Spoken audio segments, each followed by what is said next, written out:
Hello Destroyer, Crayers, and Arashi. I'm here to present my newest creation for our Strayed Wipe coming next week. We have the Behemoth. As you can see, it is pretty freaking big, but I think it'll be worth it in the end, if you ask me. So what it is basically, it is a, I think it is a 5-story building. One of them being two of them being half floors.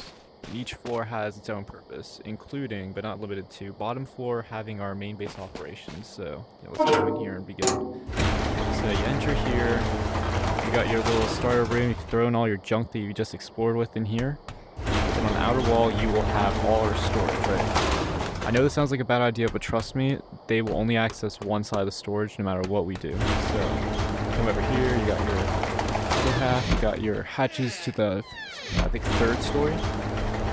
Then go back over here. Is it happening? Sorry, I'm horrible at doing this if you don't remember. And then we were to enter here, right? This is where all the walls begin. Each of them have 1000 HP, which is why we use them.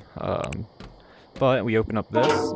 Each one of these has a massive furnace inside, which means we're able to smelt, I think, up to 10 items at a time, which is amazing. All for the price of 1 wood per item, so that's cool and all. We have our shotgun traps protecting our TC, so we don't lose our stuff. We have our main respawns with kits inside each of these chests, which we cannot access because we're not able to just yet offline. Inside this one, however, there is an extra lever. This lever controls the downstairs, not just power, but also controls the turrets outside. So bottom floor turrets, as we saw, they're everything on this row. I believe there are 10 of them? Question mark? Whatever, there are 8. And each of these turrets are able to reach just the wall perfectly, so if anyone was to jump the fence, they will get shot at. But, yeah, that's the lower story, so we get back to where we were. Go upstairs inside our window. So we get in here, right? We got TC like we were talking about, lights and all that. But if we come upstairs, ignore the double hatch. You have this half story, which this one is the power room, right? Power room, we got all our batteries stored in here.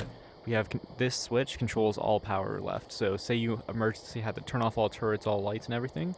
If you flip this lever back up, it will cut power from this to every single turret and light, so they will be useless. Over here, you got one of our solar panel rooms where we get our power. They do not need direct access to light, so we should be good on both of these, right? All the connectors over there, combiners for that. Over here, we have our main storage and research area. Not storage, but crafting area. So we can throw our rocket blueprint C4 in here, because this one's actually pretty safe, believe it or not. No one really shoots the stone wall when you're in the blast rate up. You know, here, let's just... It's no longer a stone wall. I think I just forgot to upgrade it, but no one's going to shoot this wall. You do not have to worry about this room. That's where we keep our C4 blueprints and all that. But once you do that, all these hallways up here are the same. So I'm just going to go up this one. It takes you to our first shooting floor. And oh gosh, did I go overboard on the shooting floor. Completely stoned off, so no one can really bomb raid you in, nor just shoot down the walls. But to add to that, you have access to turrets. Every single corner, we have a whole 2nd story of turrets. It provides a full 360-degree view, you can be shot at, and they, well, even if they shoot one of these, there's another one protecting it anyways, so, I mean, do that. And yeah, if you ask me, I think this is a perfect base so far, but that's not all. Each of these corner rooms will have their own storage eventually, I just never got around to adding it, but yeah, we got that. Thanks to the floor below the turrets being metal, they cannot be shot down, and with the shotgun traps on top of it, they cannot just go around and take all the ammo. So we got that going, we got lights, backup kits in here as well. So each of these side ones has 1 respawn and a full kit. I think we're going to have 3 in each of these, full metal AK most likely. We also have 2 more crafting benches. Why 2 more crafting benches, Nish? There's no reason for those, you might ask. But I propose that we put stem stuff in here and a whole bunch of ammo in each of these, so that say we're mid-fight and we run out of ammo, we can just keep on crafting it so we do not lose our fight. This would just be for ammo, stems, all that, and maybe like a basic pistol if we needed. But anyways, that is the 4th floor. Now we have our 5th floor, the last indoor floor. As you may notice, there are 3 levers here. this controls the upstairs turrets, so everything upstairs, turrets that aim towards helicopter, turrets that aim outwards, this controls it. This controls lights throughout the entire building, outside of the main thing. If this is going this way, it's off, on, etc. This will, I'm pretty sure this is going to control the middle floor's turrets, because as you saw, I didn't have a lever for that one. That we leave here really quick. You'll see we do have turrets inside this floor. This is so that if someone was to break through the wood, we would be able to get them, and we can just leave the doors open and it will auto-target people outside. Shotgun traps to cover the blind spots on both these sides. Got chairs to look good. And thanks to these being angle peaks, you can just peek out like this and you'll be fine. You got double doors, as I said earlier.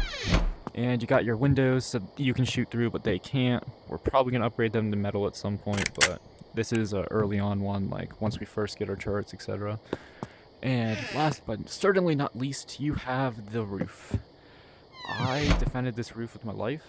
I'm thinking we put shotgun traps here as well, aiming outwards towards our turrets, but that's just me. But basically you have 4 turrets on the top aiming outwards just to cover up the aerial views to say a helicopter's trying to land on top. These will take it out. Then you have the indoor ones, which they may seem questionable at first, but then you realize they're aiming towards the seats of the helicopter. Our helicopter cannot physically be stolen while these turrets are aiming at it. And thanks to them being so close, this one can actually shoot people who go behind this one, and these guys can shoot people who are trying to ladder up here, which luckily lead to, yeah, safe helicopter. But anywho, that was just, that's the idea for the base of this wipe. I'm really hoping you all help me in Destroyer. This is the plan, and yeah, we're just hoping it's going to be a really fun wipe, and we'd love to have you all around. Anywho, yeah, that is the idea. Please respond as soon as you finish this video, and let me know if you're in. Peace.